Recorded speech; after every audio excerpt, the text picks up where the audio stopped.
We seem to be seeing an uptick in comments like this. The idea is that there is no such thing as abortion after viability because at that point it's just induction of labor with the intent and the result of a live birth. This is a pleasant fiction. There is such thing as abortion after viability, and by that I mean a procedure with the intent and result of a dead child.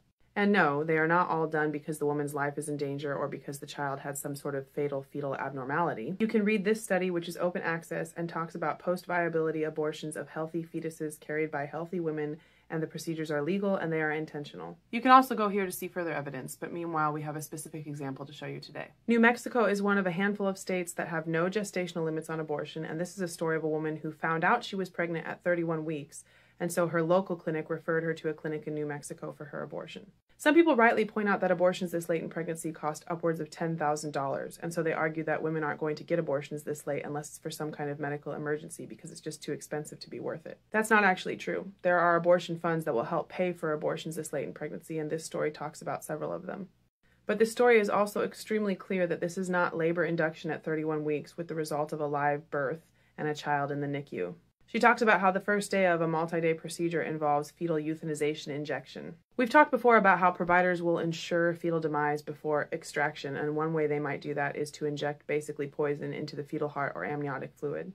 As if to further underscore the point, this woman talks about how she cried and said over and over again, "I'm so sorry, baby. Even though I'll never hold you in my arms, I will hold you forever in my heart." This is not the reaction of someone who is about to birth a live child. Similarly, she talks about how at one point she thought she might prefer to have the stillbirth in her hotel room, again underscoring the fact that there was no discussion of or expectation of a live birth.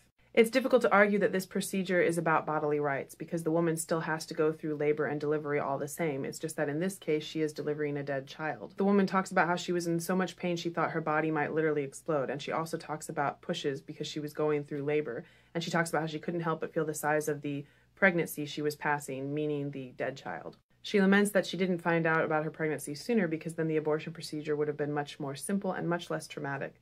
She says she never knew that she would have to euthanize, go into labor with, and fully deliver a viable fetus, her baby.